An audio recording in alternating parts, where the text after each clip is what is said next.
दोस्तों, आज मैं आपको टेक्निकल एनालिसिस के बारे में बताऊंगा। अगर आप शेयर बाज़ार से जुड़े हुए हैं तो आपको समझिएगा कि बेसिकली तीन चीज़ होती है। एक फंडामेंटल एनालिसिस, दूसरा होता है टेक्निकल एनालिसिस, तीसरा होता है डेरिवेटिव एनालिसिस। लेकिन डेरिवेटिव्स का यूनिवर्स जो आप ग्रुप कवर करते हो बहुत छोटा रहेगा। अप्रॉक्सीमेटली 200 स्टॉक्स हैं डेरिवेटिव्स में। वो 210 होते हैं, 220 होते हैं, लेकिन अप्रॉक्सीमेटली 210 होते हैं।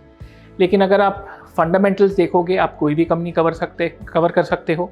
और आप टेक्निकल्स भी देखोगे तो कुछ 5,500 पौने 6,000 कंपनीज लिस्टेड है बॉम्बे स्टॉक एक्सचेंज पे। तो मतलब ये टेक्निक ऐसी है कि आप किसी पे भी अप्लाई कर सकते हो। अगर आपके पास डेटा रहा, मतलब आपके पास 20-25 साल का डेटा है, आपको कंपनी का नाम पता नहीं है, आपको कंपनी की लिस्टेड हिस्ट्री होनी चाहिए, मतलब तो आप एक व्यू ले सकते हो। वो कंपनी इंडिया में लिस्टेड हो नहीं हो कोई फ़र्क नहीं पड़ता। मतलब ये ऐसी चीज़ है कि कहीं पे भी काम कर सकती है। हाँ, एक चीज़ ज़रूर है कि शेल्फ लाइफ होनी चाहिए। अगर आप अंडों पे करोगे तो लिमिटेड सक्सेस रहेगा, क्योंकि अंडों की शेल्फ लाइफ एग्स की कम है। बट अगर आप ये बुलियन पे चलता है, मतलब प्रेशियस मेटल्स, गोल्ड है, सिल्वर है, आप अगर देखोगे क्रूड ऑयल है, मेटल्स है, एल्यूमिनियम, कॉपर, स्टील, अगर आप करेंसी देखोगे डॉलर, पाउंड, यूरो एक्सेट्रा, तो मतलब ये कहीं पे भी अप्लाई हो सकती है। वंस अगेन, लिस्टेड हिस्ट्री होनी बहुत ही ज़रूरी है। जितनी आपके पास लिस्टेड हिस्ट्री है उतना आप लॉन्ग टर्म व्यू ले सकते हैं।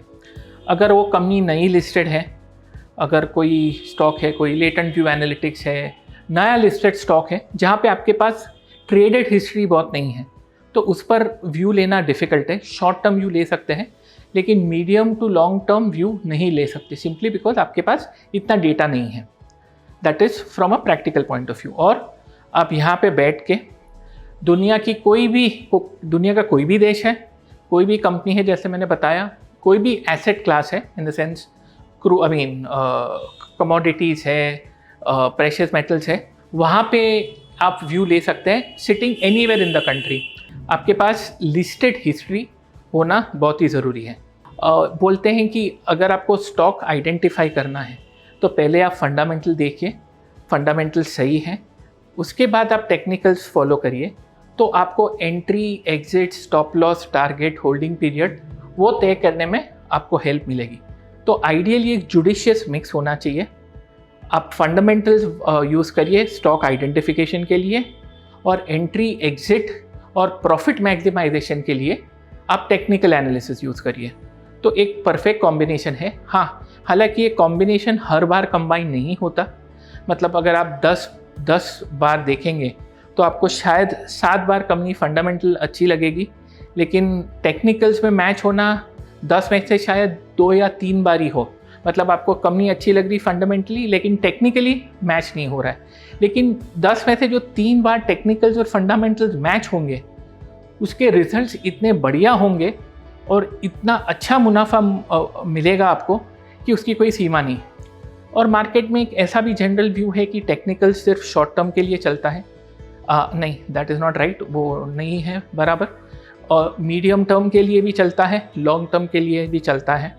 मतलब आप जो टाइम फ्रेम फॉलो करना चाहें उस टाइम फ्रेम के आपको रिजल्ट मिलेगा। अगर आपका शॉर्ट टर्म व्यू है, शॉर्ट टर्म भी आधे दिन से लेकर 15-20 दिन, 2 महीना, हर एक किसी के लिए short term, medium term, long term का जो एनालिसिस है, उनका जो व्यू है, परसेप्शन है, वो भी चेंज होता है। From my point of view, अगर शॉर्ट टर्म देखेंगे तो 15-20 दिन है, मीडियम टर्म व्यू देखेंगे तो आपको रफली 6 महीना है, 6 से 9 महीना, और अगर आप लॉन्ग टर्म व्यू लेंगे तो कम से कम 2 साल इन प्लस। वो मेरा डेफिनेशन है मीडियम, शॉर्ट टर्म और लॉन्ग टर्म के लिए। अगर किसी फंडामेंटल निवेशक को पूछेंगे तो शायद वो लॉन्ग टर्म उनका 5 साल रहेगा या इवन मोर। तो आपको ये ध्यान में रख के, आपका रिस्क प्रोफाइल ध्यान में रखते हुए, और दूसरी एक चीज़, अगर आप मार्केट में पोजीशन लेने वाले हो बेस्ड ऑन टेक्निकल एनालिसिस, आपको क्या करना है कि अगर 1 रुपया स्टॉप लॉस है तो कम से कम 2 रुपया टारगेट होना चाहिए। मतलब रिस्क रिवॉर्ड रेशियो 1:2 होना चाहिए। और अगर आपका पोजिशनल व्यू है तो रिस्क रिवॉर्ड रेशियो 1:2.5 होना चाहिए, वरना पोजीशन लेने का कोई मतलब नहीं रहता है। Risk reward ratio should be in favour. और अगर आप चार्ट देखोगे तो काफ़ी डिफरेंट चार्ट्स भी है एनालिसिस के लिए। काफ़ी पॉपुलर है जापानीज़ कैंडलस्टिक्स। मैं थोड़ा बार चार्ट प्रीफर करता हूँ, जिसको OHLC बोलते हैं, open, high, low and close. Japanese candlesticks काफ़ी सालों से हैं। 1600s में वहाँ पे जो जापानीज़ फिशरमैन थे वो लोग ये कैंडलस्टिक यूज़ करते थे उनके प्रिडिक्शन के लिए। तो तभी से लेकर आज तक कैंडलस्टिक्स काफ़ी पॉपुलर है। उसमें आप और क्लोजिंग चार्ट भी होता है, लाइन चार्ट, जो आप हर एक दिन का जो क्लोज है उसको आप लाइन से कनेक्ट करके एक चार्ट ड्रॉ कर सकते हो। जैसे मैंने बताया, मेरा जो फेवरेट चार्ट है वो है OHLC, open, high, low and close. तो एक इंडिविजुअल बार रहेगा, ये ओपनिंग है, राइट में क्लोजिंग है। तो मतलब that is the way you look at the different sort of charts. इसमें रेंको है, कागी है, पॉइंट एंड फिगर चार्ट है। मतलब अगर आप पिज़्ज़ा पार्लर में जाते हो तो आपको डिफरेंट टॉपिंग्स मिलते हैं, वैसे अलग अलग चार्ट्स हैं। आप क्या फॉलो करते हो वो मायने रखता है, एंड फ्रेंकली स्पीकिंग आपको रिजल्ट कौन सा अच्छा देता है। चार्ट्स कोई भी हो, है तो लिस्टेड डेटा, मतलब जो स्टॉक एक्सचेंज पे जो ट्रेडेड प्राइसेस हैं उसी पे आप एनालाइज करते हो, तो मतलब डेटा तो सभी के पास एक ही होता है, लेकिन आपकी नज़र कैसी है that makes all the difference in analysis. और आपकी जो थियरीज हैं, देयर आर वेरियस थियरीज, अगर आप टेक्निकल एनालिसिस में फॉलो करोगे तो एक डाउ थियरी है, WD गैन है, इलियट वेव थियरी है। तो ऐसे काफ़ी अलग थियरीज़ हैं जो आप फॉलो कर सकते हो। एडवर्ड्स एंड मैगी ने एक पैटर्न्स के लिए बहुत ही बढ़िया बुक लिखी है, आई थिंक 1939 में लिखी हुई है, 1939 में, लेकिन आज तक भी वो मायने रखती है। वेरियस पैटर्न्स फॉलो करते हैं। उसमें एक पॉपुलर पैटर्न है head and shoulder, rounding bottom होता है, राउंडिंग टॉप होता है, फ्लैग्स है, पेनेंट्स हैं, डबल बॉटम्स, ट्रिपल बॉटम्स। ये अलग अलग पैटर्न्स है जो आपको आइडेंटिफाई कर सकते हैं अपॉर्चुनिटीज़ इन्वेस्टमेंट और ट्रेडिंग के लिए। ऑन दी अदर हैंड ये ट्रेडिंग इन्वेस्टमेंट जो है, लेकिन आप उसमें एंट्री एग्जिट भी थोड़े फाइन ट्यून कर सकते हैं। अगर हेड एंड शोल्डर टॉप है तो वो बेरिश पैटर्न है, तो आपको शॉर्ट करना है या पोजीशन एग्जिट करना है। इन्वर्टेड हेड एंड शोल्डर है, हेड एंड शोल्डर बॉटम, तो वो बुलिश पैटर्न है, आपको बाई करना है पहले। अगर आप राउंडिंग टॉप की बात करें तो 1 सेकेंड, राउंडिंग टॉप एक बेरिश पैटर्न है, मंदी का पैटर्न है, मतलब स्टॉक घटना चाहिए। और राउंडिंग बॉटम है, सॉसर पैटर्न, वो तेजी का पैटर्न है, बुलिश पैटर्न है, वो चलना चाहिए। सो ऐसे अलग अलग स्टॉक्स पैटर्न्स हैं। Once again based on the theory of Edwards and Magee, उसमें असेंडिंग ट्राइंगल है, डिसेंडिंग ट्राइंगल है।